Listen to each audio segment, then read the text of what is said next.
last night. I'll have more at 1:30. Talk to you later. And Stavros has the weather, some weather warnings.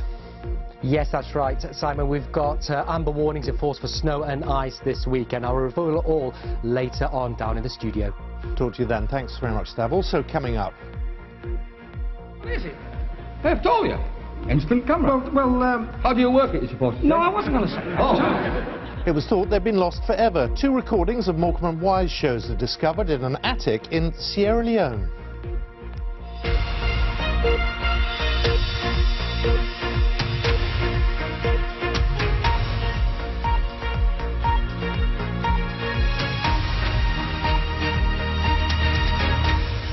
Hello everyone, this is Afternoon Live. I'm Simon McCoy. There was nothing nebulous or hazy about the atmosphere when Theresa May was caught on camera having an animated chat with President Jean-Claude Juncker. Let's go over to Brussels, find out more about this and join my colleague there, Ben Brown. Ben.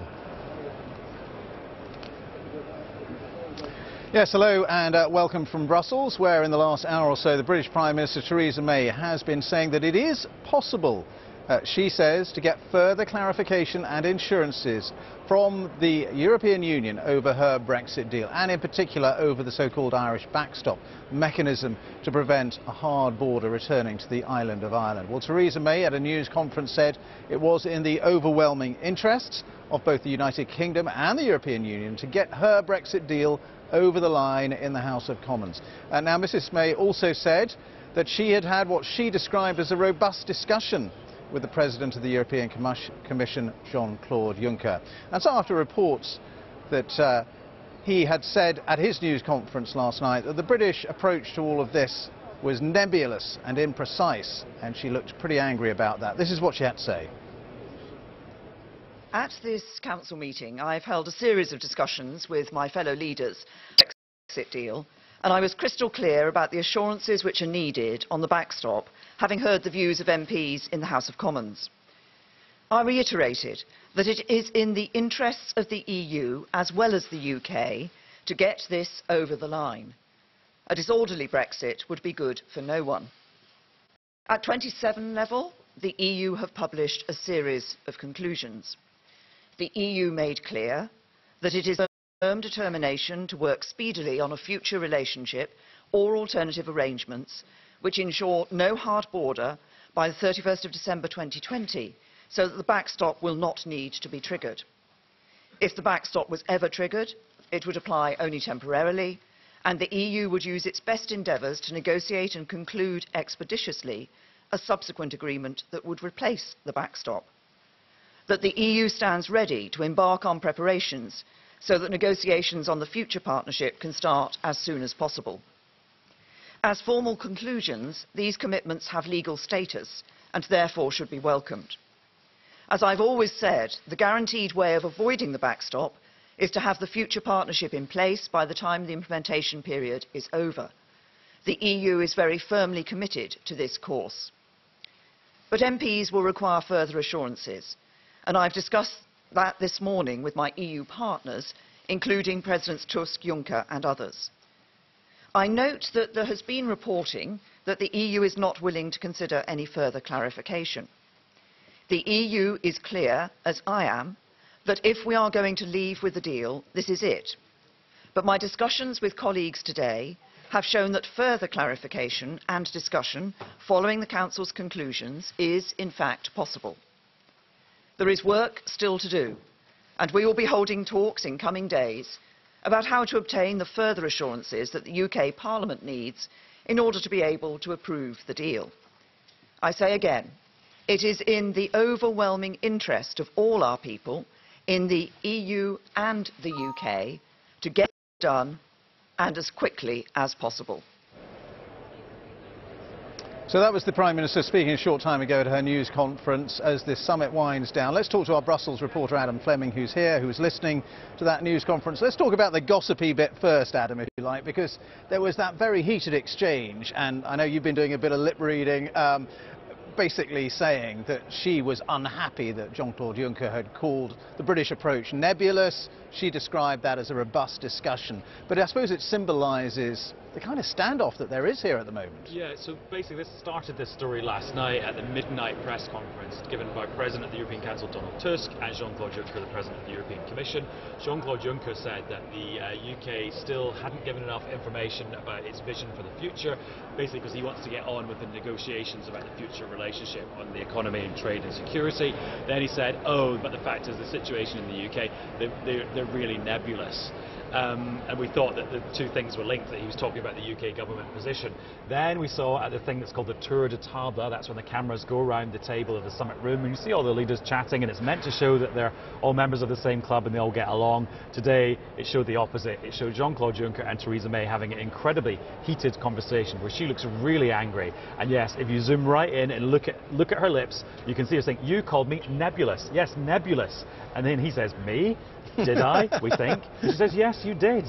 And then it turns out throughout the morning they've spoken a couple of times, not just there, and Theresa May said in her news conference that he clarified that he was talking about the standard of debate in the UK about the EU and Brexit in general. He said was nebulous. In other words, a little bit fact-free. If he'd said people need more facts to have their debate about Brexit in the EU, none of this would have been a story and that moment would have happened. But he chose that particular word, which also, I imagine, is very offensive to Theresa May, who prides herself on being a details person as well. Well, speaking about details, now she has come here looking for assurances, particularly about the backstop.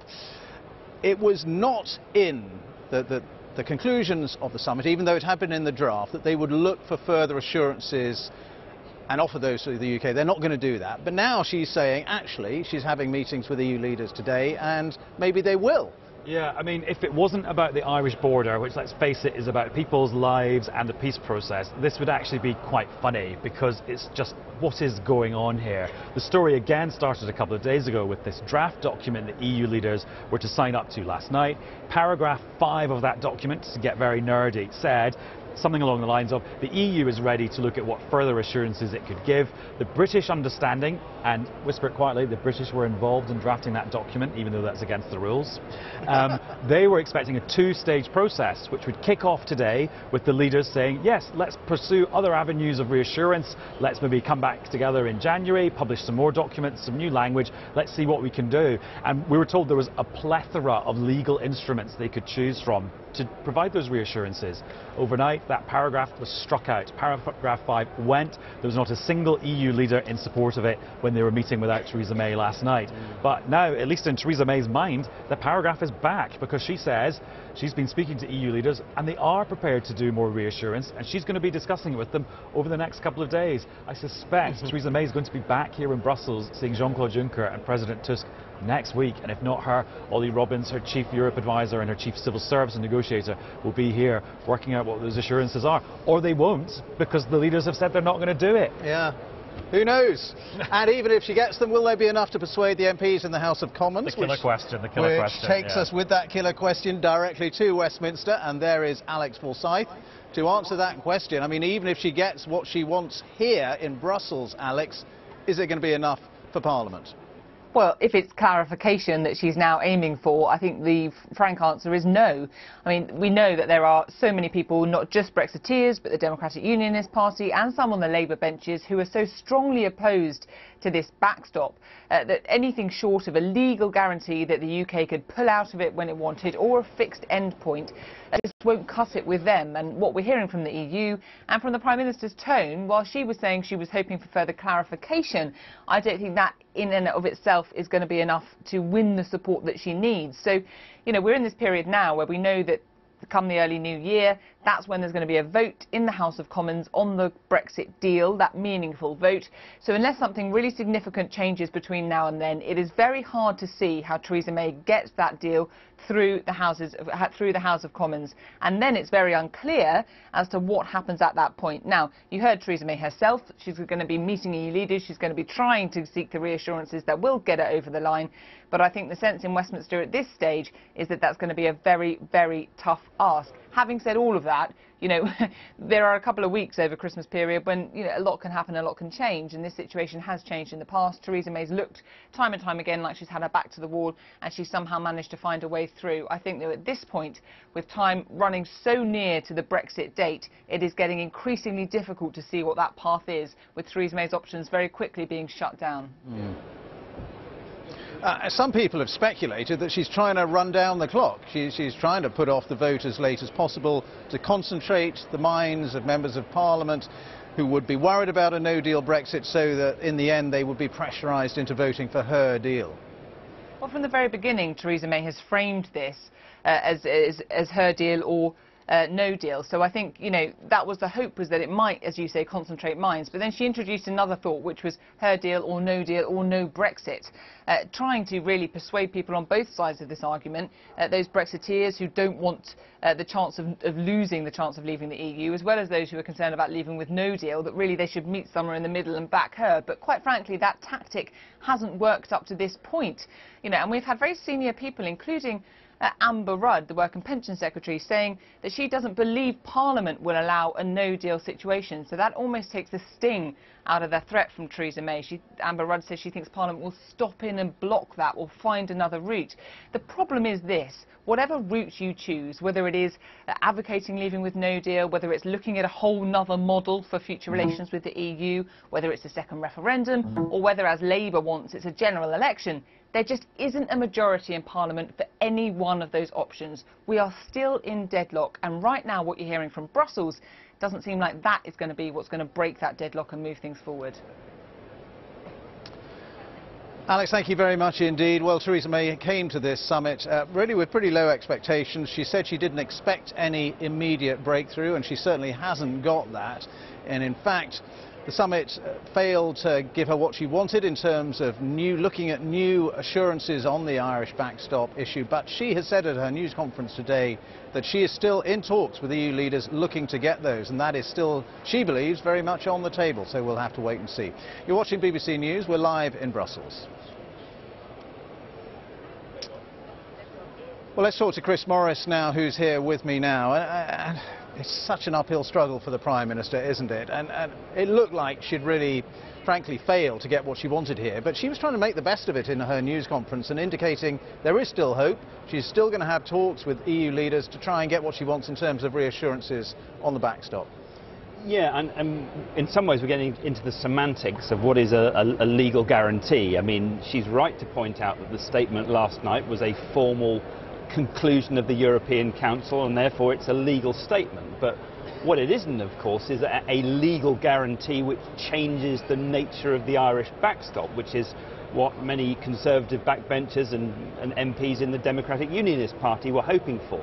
So it's the nature of the legal guarantee, I think, that will continue to be discussed with other countries. What I don't think there's any prospect of her getting is language which is not in conformity with the legal guarantees which are already contained in the language in the withdrawal agreement, including the protocol on Ireland. So I think that's a problem. The broader problem, and it was, I guess, the basis of the spat, if you want to call it that, between the Prime Minister and Jean-Claude Juncker, is what does the UK want? And there is a sense of frustration there, not so much with the Prime Minister herself, but with the entire political situation, the gridlock in Westminster. I think many British people feel the same sense of frustration. What's going on? What really, more than 2 years after the referendum, does the UK want to emerge from this process? And the fact is, we still haven't come to any conclusion about that. So, as we've been saying, talking to Alex Forsyth about, that clock just ticking away, and time is getting closer to the moment that we do leave the EU. And we know the Commons vote isn't going to be till January. Yeah, and that is the problem. We still haven't come to conclusions, but the clock does continue to move on. So there will be further discussions. We know that the Prime Minister today had further specific discussions with Donald Tusk, Jean-Claude Juncker, Emmanuel Macron, Angela Merkel, and at official level those discussions will continue. But then we'll soon be in January. The government has said it will hold a meaningful vote in Parliament as early as possible, as soon as possible in January, certainly before January the 21st.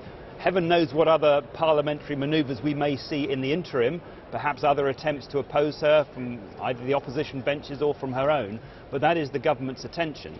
But because it's all so uncertain, the EU is also, of course, saying we are continuing, or we are accelerating our plans for a no-deal Brexit, for the EU, for the UK rather, leaving the EU next March with no deal at all. And next week, on December the 19th, they're going to put out a whole raft of documents with really specific detail of the kind of plans they are making at the moment unilaterally to safeguard their own interests.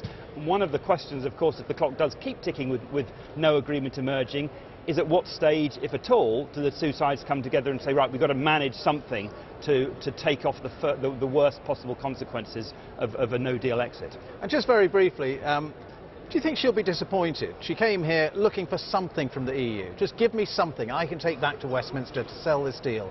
And they didn't give it to her, did they? In fact, as we've been discussing, she feels maybe they were slightly insulting to her. If you look at the fact that the UK is intending to leave the EU, it's always been the case since the referendum. If push comes to shove between supporting a country that wants to leave and a country that is staying, in this case Ireland, the other 26, if you like, are going to fall in behind Ireland. Now, some people say, well, hang on a minute, Britain's far more important, it's bigger, it's much more important economically, it's important in security terms.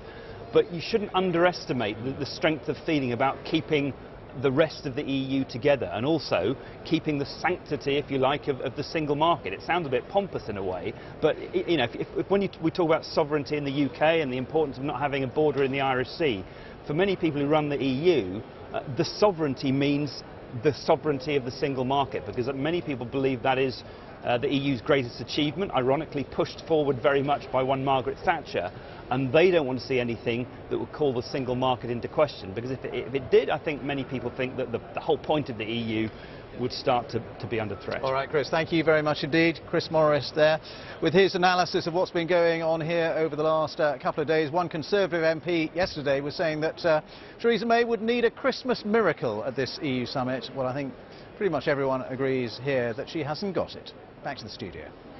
Ben, thank you very much. Ben Brown there in Brussels, and as you were saying, we will return to him later on. But you're watching Afternoon Live. Let's bring you our headlines this afternoon. Theresa May says the EU is prepared to give further assurances about the Brexit deal, but admits having a robust conversation with the European Commission President, Jean-Claude Juncker.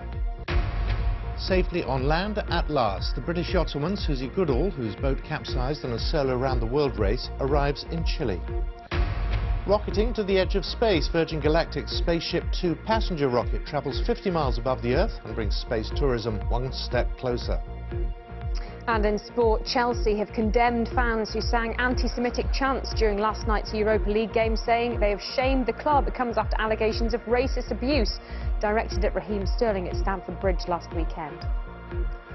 Manchester and London are on a short list of 5 cities to host the ATP World Tour Finals in 2021. The end-of-season men's tournament is currently held at the O2 until 2020. And Ashley Giles looks set to replace Andrew Strauss as England's Director of Cricket as the national team gears up for a home World Cup and Ashes tour next year. I'll be back with more on all those stories just after 2:30. Let's stay with Brexit. We can talk now to Eloise Todd, who's CEO of Best for Britain. That's an organisation fighting to keep the UK open to EU membership. Good afternoon to you. Good afternoon. So, the Prime Minister, we've seen her in Brussels. It may not have gone her way entirely, but she's sticking to her plan. She's sticking to her plan, but nobody wants her plan back in London and across the country. We're seeing unprecedented levels of people coming out against the plan in all the polling that we see. And actually what else is happening is people are shifting. Not only do they want increasingly to stay in the EU, more and more people want to have... Where's your evidence for that? I'm sorry, where is the evidence for that? We launched an 8,000-person poll in November, and people are coming out with polling all the time, that said there's 56% of the country in favour of staying in. And actually there was a YouGov poll at the weekend that went even further. And when you match we put the staying in the EU against Theresa May's deal, it was 62% in favour of staying in. More importantly, a bigger number of people actually want the public to basically take it out of the politicians' hands and for people to have that final say. Gosh, I've got a feeling déjà vu about all this, but the point will be made again and again. The people had their say, and that's why we're where we are. Well, there's no sense of déjà vu, because 2 years ago when there was a vote, nobody could have predicted that we'd be in this unholy mess that we are now. The politicians in Westminster can't agree on a path forward. There was a very clear mandate given to Theresa May to go and find specific reassurances. As it's been said on your report, not only did she not get them, it seems to have receded over the last 24 hours or so. So how she's going to get that deal through Parliament is just beyond anybody. There doesn't seem to be a coherent majority in Parliament for any particular kind of Brexit. And while she has had problems in the negotiations, there's another problem here, which is Brexit itself.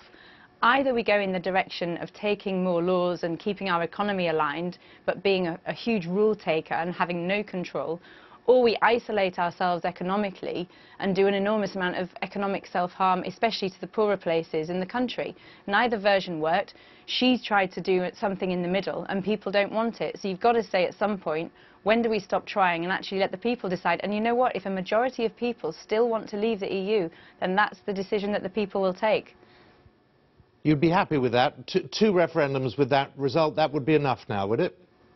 It's not about the same referendum. It really would be the first time that the public can see an actual prospectus. I don't think we've had a referendum before where there was no detail attached to it. We all know about the spurious lies that were told.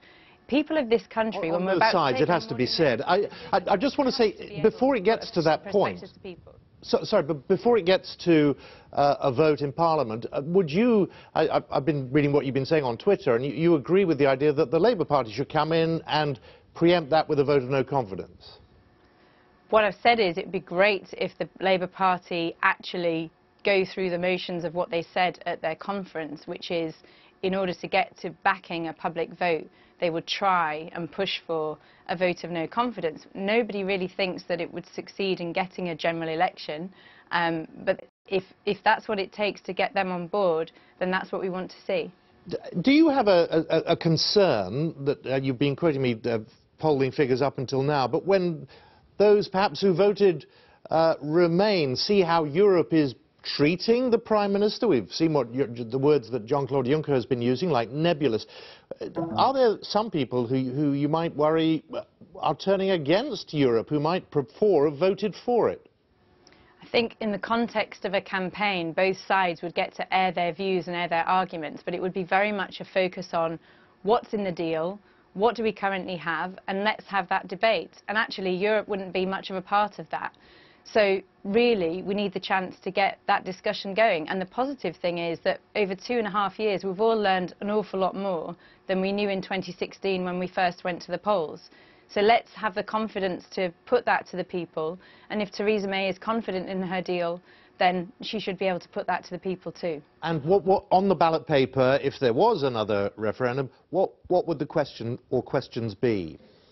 Well, definitely we need, as in any negotiation, if you don't decide to go there, then you can sort of stick to what you have. So the option to stay in should definitely be on there. It would probably be fair to put Theresa May's deal to the ballot, because actually it's the first time we've got a clear idea of what Brexit means. And one of the problems with the campaign a couple of years ago is that everybody could deliver their own version of Brexit when they were on the campaign trail and talk about Fantasyland, whereas now we actually have a real living, breathing version of Brexit. So at least those two, and then it would be for Parliament and the Electoral Commission to decide exactly what else to add to that or how to phrase it. Well, this is where the complication comes, because there are those that say, look, a no deal is still preferable to all this, and then you split the Brexit vote, don't you? And that's a plan that many of those who want Remain are being accused of exactly engineering.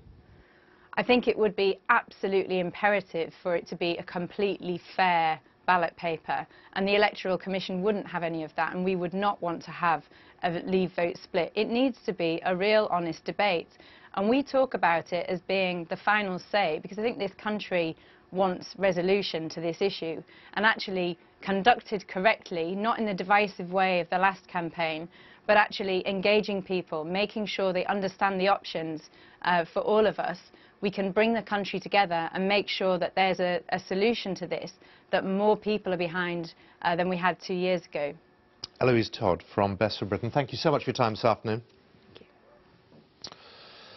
The Christmas market in Strasbourg has reopened 3 days after an attack by an Islamist gunman in which 3 people were killed and another 13 were injured, including one with severe brain injuries. Heavily armed French police and soldiers are manning checkpoints. Attacker, Sheriff Shekat, was killed in a shooting with police in the city on Thursday night. France's Interior Minister said the market was reopening as the country wouldn't give in to fear.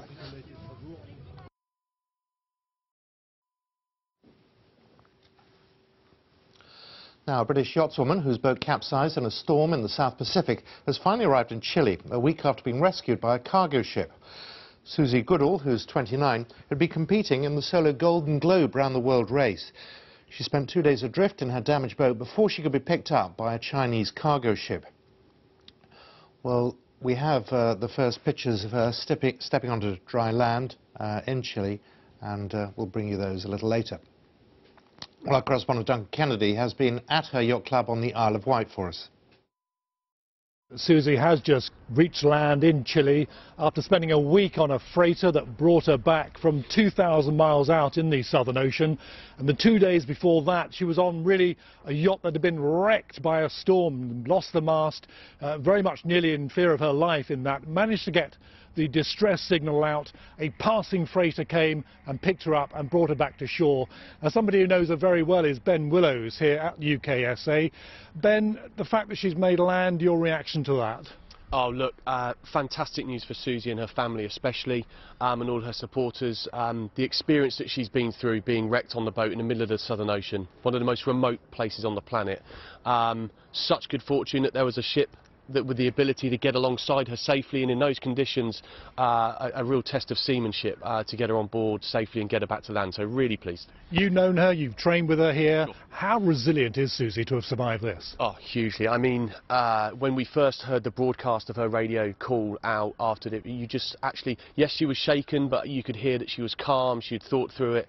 The level of resilience she's shown, quite remarkable. And she, you know, she trained and worked here with us as an instructor, and always hugely positive, hugely committed, very proactive person. She's the third sailor who had to be rescued in this race. 5 masts smashed. Any reason to call off these round-the-world races because of all the dangers? No, I think absolutely opposite. I think they are, you know, they are one of the few things left out there that show a real test of courage and fortitude and adventure. And all the sailors that are doing this, they're well prepared and they know what they're getting themselves into. Well, that was the latest from the Isle of Wight with Duncan Kennedy. Now, Stab is here with the weather, and we are getting a change and a warning already about what's in store. Yeah, I bet you're glad to be back in the studio, aren't you? It has been cold out there. Yeah, it's a bit more than just about me at this stage, because we're talking about... I'm going to recap about why it's been cold the last few days, and why we're seeing the snow, which is going to be pushing into this cold air. This is the usual setup that we get in the UK, really. The last few days, like I mentioned, it has been cold.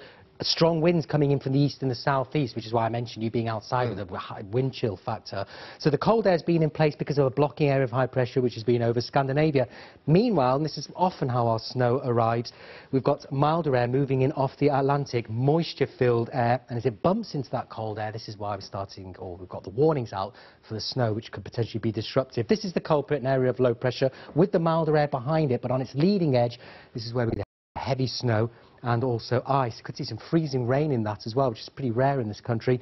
Swathe of strong winds moving northwards too, and then from Sunday afterwards we're into a mild run of wind, so we lose that cold air from the near continent. I mean, we are in mid-December. How unusual is it to have this sort of alert at this stage? It's not unusual. I mean, in fact, last year we had snowfall at the end of November, so this is going to be our first significant disruptive snowfall, which is why the Met Office have issued an amber warning for snow and ice, and also strong winds and heavy rain, but primarily for this, through Saturday in particular and on into Sunday across central and northern parts of the UK. We've got a whole host of things going on, because further south it's going to be very wet and windy. There could even be some local flooding. You better give us the forecast. I will do. Thanks, Seth. Thanks, Simon.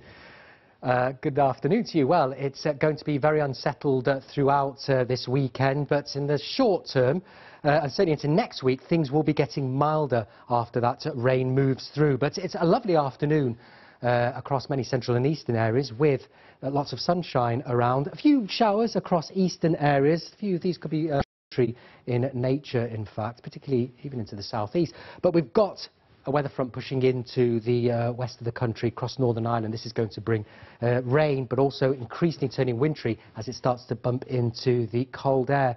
So we start Saturday morning on another cold and frosty one, particularly central and eastern areas, sub-zero values. But notice out west, 6 degrees for Belfast and for Plymouth. Here's the moisture-laden, milder air starting to make inroads. All thanks to this area of low pressure, which I showed you earlier. It'll be hurtling into that cold air. So there will be a lot of disruption, likely, just from the rain, the snow, the ice, but also the strong winds, which will be affecting England and Wales later on in the day. So expect some disruption. Keep tuned to BBC online to the BBC Weather to see all the latest weather warnings. So let's take you through Saturday, and this is the picture to start the morning. Dry, cold and frosty across central and eastern areas. It'll be turning very wet and windy for Northern Ireland, for Wales, central, southern England. And this rain will be persistent and heavy, so don't expect to see some minor flooding in a few places, and the winds will be picking up too. Now, as we head through the afternoon, as that rain bumps into the cold air from East Anglia through the East Midlands into Northern England, we'll start to see some pretty heavy snow falling, not just to higher ground, even lower levels. We could see 2 to 5 centimetres of snow in Northern England, maybe more through central Scotland, and on the hills, North Pennines, southern uplands, in towards the Grampians and Highlands, 10 to 20 centimetres, perhaps even more. And with the winds picking up in strength, then drifting and blizzard conditions are likely as well. So very nasty weather to end Saturday. That system continues to move northwards, taking the very heavy snow with it across northern parts of Scotland, and a swathe of gales will move through England and Wales. This is squeezing the isobars there. Sunday, we could take a bit of a breather. It looks like it's going to be a quieter day, certainly a tale of two halves. The wintry weather will move away from Scotland, but there will be a legacy of ice left behind. But milder air will be moving up from the south and the west. So there'll be sunny spells, a few showers around, and the temperatures ranging between 8 to 10 Celsius. So it is an improving picture as we head through the weekend. But like I mentioned, there are weather warnings in force. Stay tuned to the weather forecast. Head online to see the latest warnings. This is weird, isn't it? No, still weird. But if there's a report about where I live or what I do... It usually sounds like this. Or it might be this. Or maybe even this. Or sometimes this. The BBC Young Reporter competition wants to change that. If you're aged between 11 and 18 and have a story you think needs telling, the BBC can help you tell it. Find your voice and enter now at bbc.co.uk/Young Reporter competition.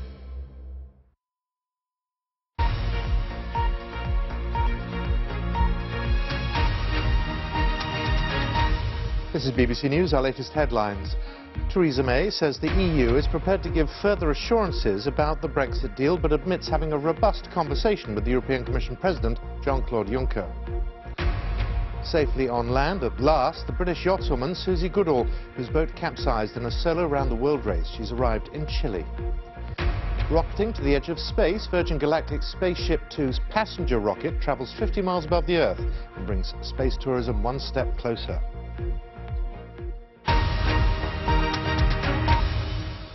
Let's get the sport now. We go to Catherine Downs. And Kat, Chelsea fans once again under the spotlight. Yeah, and I think you've got to stress that this will be a minority of Chelsea fans. I'm sure the majority of Chelsea fans will be completely horrified by the scenes that we've seen from a small group of them for the second time in a week. It's funny, isn't it? These things either come in bursts, or at least coverage of these things come in bursts. Chelsea fans accused of racially abusing Raheem Sterling at Stamford Bridge at the weekend, and now during their Europa League match last night, accused of chanting anti-Semitic chants. The club have come out today, issued a really strongly worded statement saying that anti-Semitism, any other kind of race-related or religious hatred, is abhorrent to the club. And they stress as well that the overwhelming majority of their fans would find that particularly disgusting. But they say that the few that have brought the club into disrepute have shamed Chelsea, and that they'll face the strongest possible action. Well, Chris Hughton, who's spoken out a lot about discrimination in football, he's the Brighton manager. He's been asked about this in his pre-match press conference this week, and this is what he had to say. Inclusion in our game means management at top level, management at board level, management at the... If I'm looking at the FAs and your Premier Leagues, is having that type of inclusion in the top roles, you know. And of course, I've spoke for many occasions on what I felt about the lack of black managers at the highest level as such. And as I say, I think what is good for our game is total inclusion, and I think that's what everybody wants to see.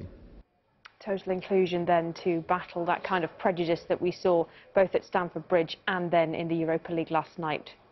Now let's talk tennis. The ATP World Tour Finals. They could be leaving London. Well, they could be leaving London, or they could be staying there. They've been in London since 2009, and a short list of 5 cities has been released today that may be the next host for the ATP Tour Finals. London is still on that shortlist, so who knows, they may stay there beyond 2021. Manchester also on the shortlist as well. The end-of-season tournament for the world's top 8 male players.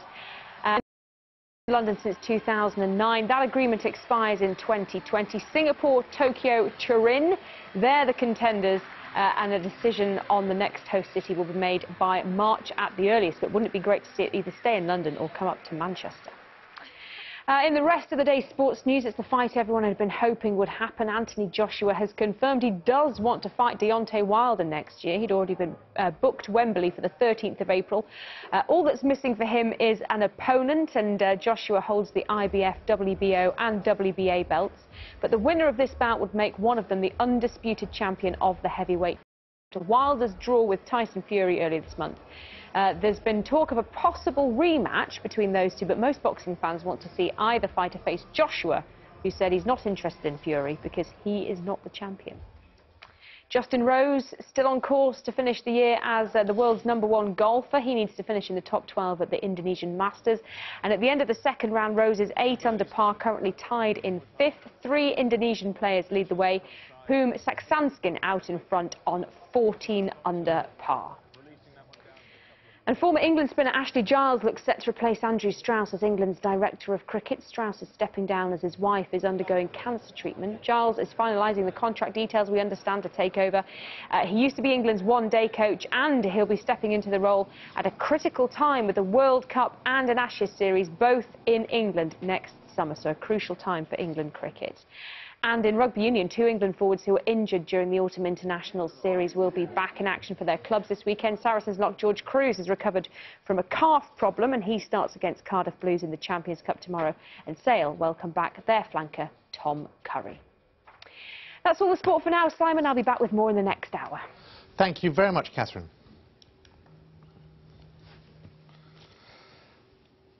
You're welcome.